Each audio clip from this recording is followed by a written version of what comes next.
welcome back to Ita See the World. Last section, we know more about NRK Sápmi and also the Sápmi people in the far north of Europe.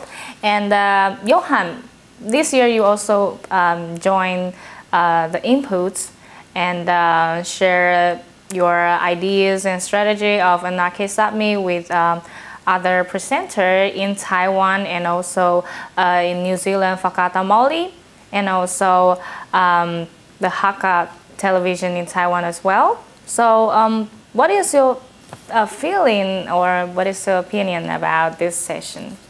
Well, it was the session was about languages and how indigenous peoples strive to take back the language, to strengthen the language. And what I learned, especially from the first session, we watched one episode of a Canadian TV series called Dear Flora, yes, which is about the harsh process of killing the Indian in the indigenous people of Canada through residential schools and stuff, and that was really touching.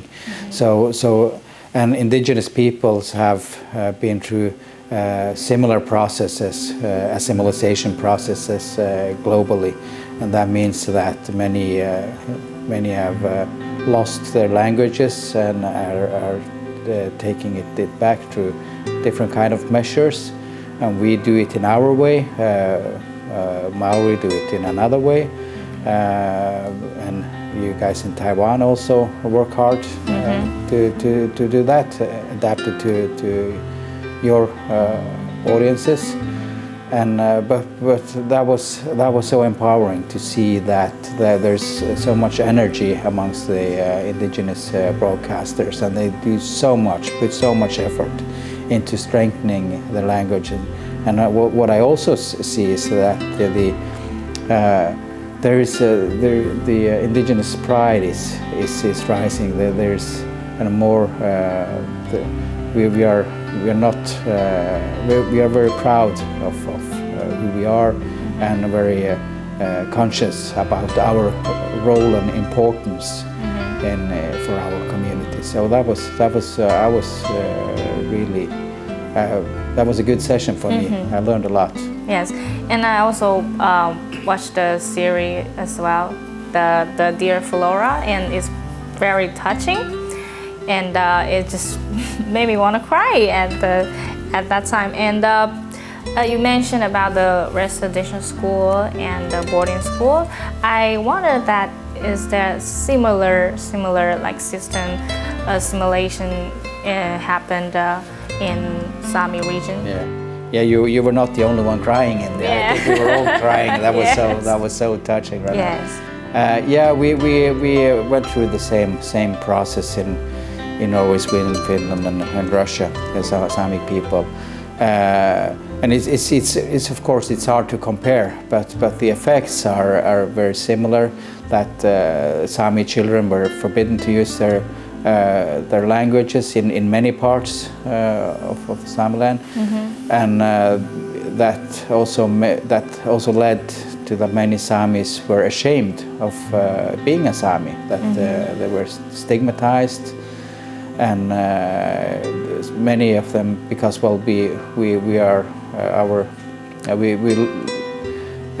many hid their Sámi identity as well, and told they were not Sámis, because and that has led to many lots of suffering among many Sámis. And I also know that as we know that Sweden government made a official apology to the Sámi people regarding to the boarding school. So is there any similar experience that happened in Norway or Finland as well?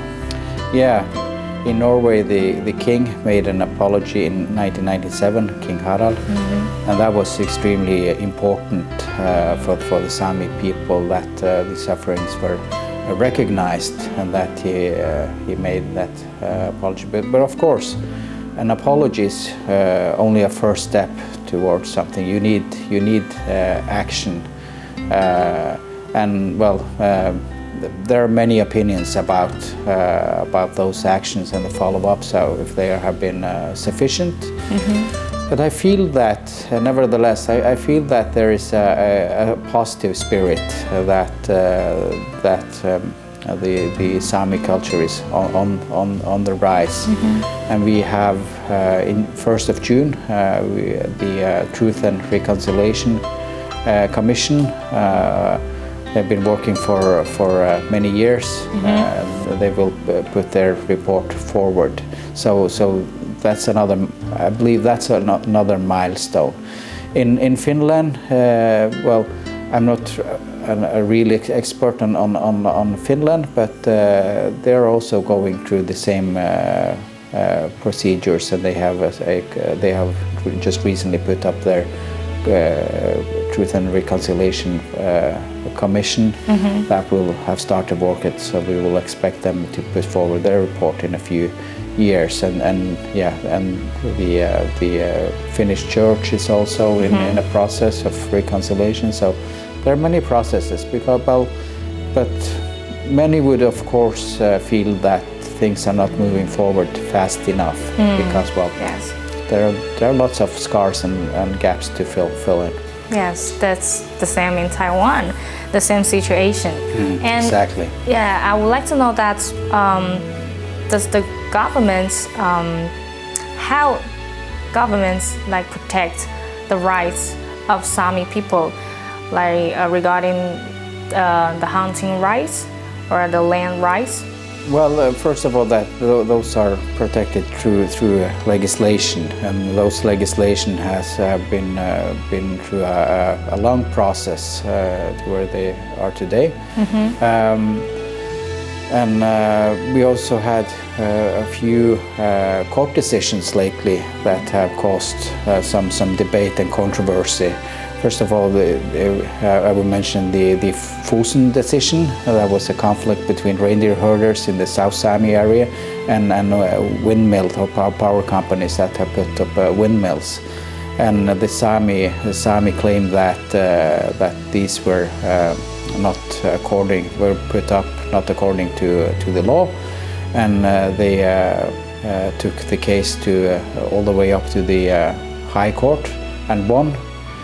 That's 1.5 years ago, but still after winning it, the decision hasn't been followed up, so that has made a lot of controversy. And in March there was a big protest in Oslo, the capital of Norway, that gained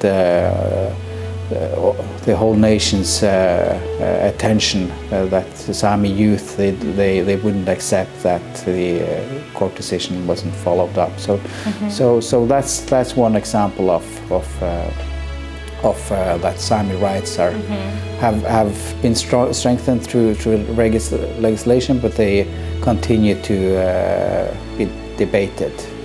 And we also have a few other cases going on that Sami communities have claimed that they are the rightful owners of their community lands, and those have not yet reached the High Court decision, but they are causing a lot of debate.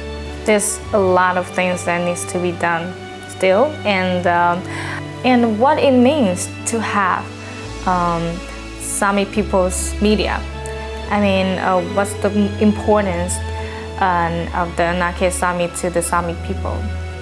I think it's really important to have their own media for any people in the world, that their people, their culture, their language is recognized, and that we can share our own stories on our own terms. As I started with, NRK Sápmi was established in 1946, only 1 year after World War II, when our lands were burnt and people had very little, but still they gave priority to building radio content. Then it was about Christian content. But it was important for people to have content in their own language, and that symbolizes to me that it is important. And nowadays I would say that one of our most important tasks is to provide children with content. Content that they want to use, that they want to select, that is as good as any other content that they will find on all the players in the world. So that is one of the most important things that we do, to give them the strength and feel that their language is as important as any other language in the world. And I wonder how non-Sami people looks, or what's their thoughts to the Anunnaki Sápmi. Well, I believe that they're increasingly positive, and our measurements also show that people are more and more positive to NRK Sápmi. It is important to build a bridge between the majority and the Sami people, so that people have more insight and know more about the Sami people, and that in order for them to respect the culture properly. In the future, as the member of WIBEN, what is your prospects, or what is your plan towards the future, like collaborating with the other member? Yeah, we are really happy to be a part of the WIBEN family, because we have so many similarities. Yes. Recently, we have. I must admit that WIBEN has been down for some time, and we needed to take some action into rebuilding the network again. That means that we need to get to know each other again, because we've been apart for a while due to, for instance, COVID. And but I believe that we in the future we will do a lot of exchanges of content. My opinion, exchange of knowledge, and is also extremely important. And there could also be. I know that some members are talking about staff exchanges, so that we would really get to know each other well. So there's a lot of potential, but we need to take one step at a time. Yes. We haven't come very far. But we are planning on making an online masterclass that we can share amongst the members. So if we would like to do the content exchange, what program that you want to exchange? Well, I'm not in a position where I'm into much details, but well, I learned here that there are many programs that we could exchange. So So I know that Maori are interested in the curse, the series we talked about before the break, for instance. And well, I saw that both them and you have content that could be of interest for us.